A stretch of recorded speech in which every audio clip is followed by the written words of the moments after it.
Ayan, welcome na naman po muli sa ating channel Boyak Specific mga bay.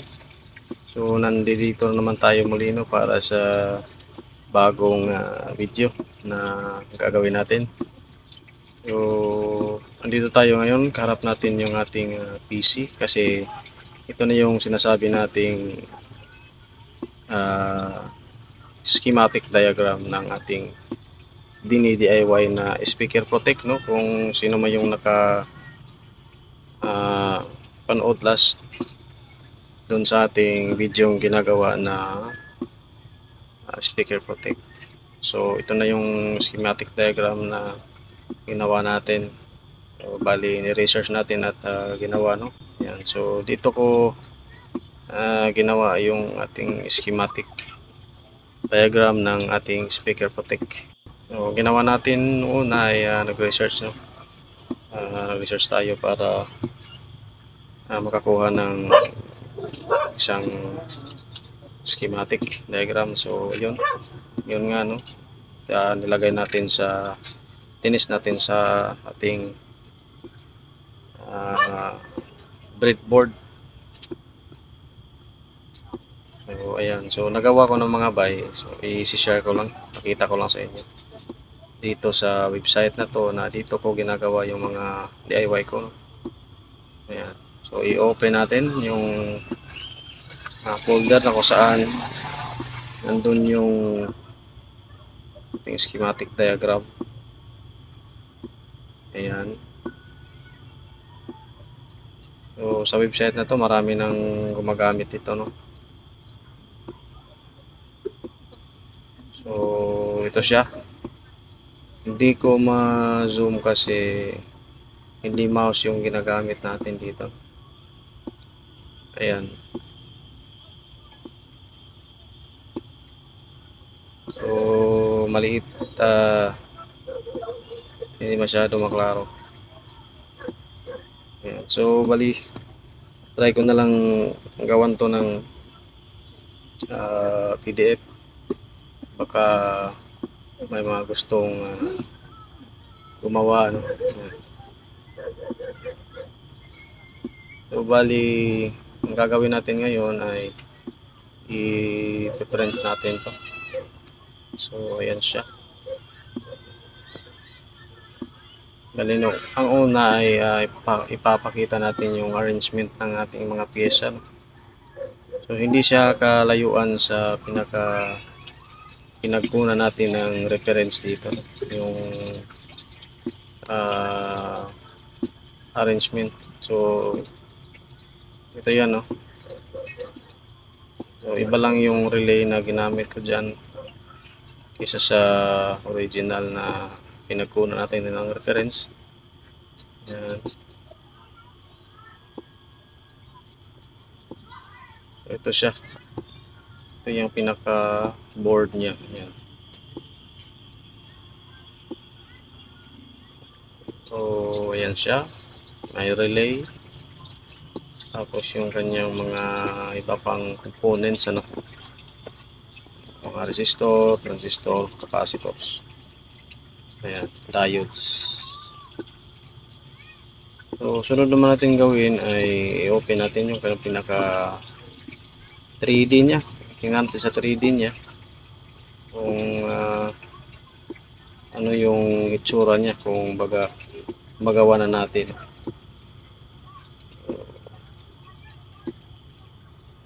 Pinaka 3D natin.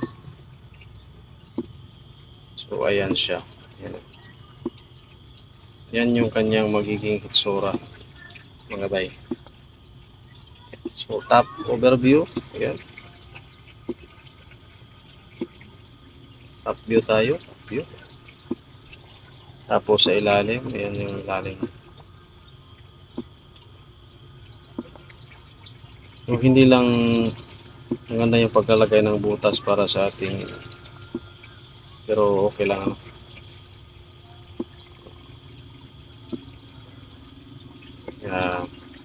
Ito na yung mga formation ng kanyang mga components. Yung block na malaki, yan yung ating relay. So balik tayo dito. Ayan. So, yan mga bay, no?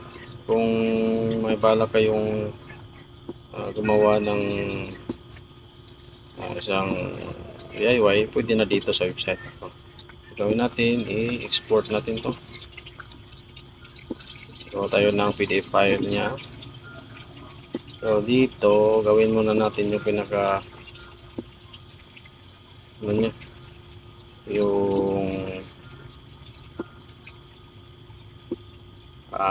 sige, unahin na natin yung pinaka top silks niya, top view niya, kumbaga pinaka top view niya, no? So isusunod na natin yung pinaka layout sa bottom. Yan, export. So ito yung top view niya. Yan. So nag-mirror tayo, no, para pag madikit na natin sa board, tatama talaga siya sa kanyang information at hindi magkabaliktad yung kanyang mga numbers, letters, positioning niya, no? So ayan siya. Yan. So pangalawa ay yung ating bottom, no? Yung circuit sa bottom. Kumbaga yung pinaka i-etching natin sa copper clad. So ganun din, no? Export tapos PDF. Bahin na lang natin. So tanggalin na natin yung pinaka top view niya at saka top silks layer niya. So yan na lang siya, bottom layer na lang. Yan. So tingnan natin yung circuit niya kung okay ba. Okay siya mga bay, no? Yan. So yung susunod naman ito na ay yung ating ano,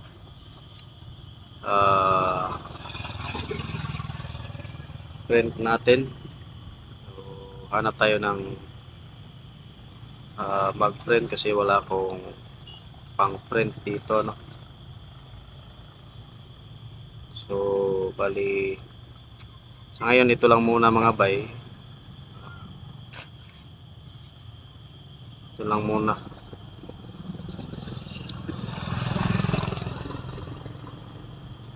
So tingnan natin muli yung kanyang pinaka board design. So ayan. So dito lang muna, hanggang dito lang muna tayo ngayon mga bay, kasi maghahanap pa tayo ng pagprinta ng ating circuit para magawa natin tong board na to at mag final test tayo, no, kung talaga bang gagana talaga to, kasi na-test na natin kung magana naman. So subukan nating ikabit sa amplifier kung okay ba. So okay, maraming salamat mga bay.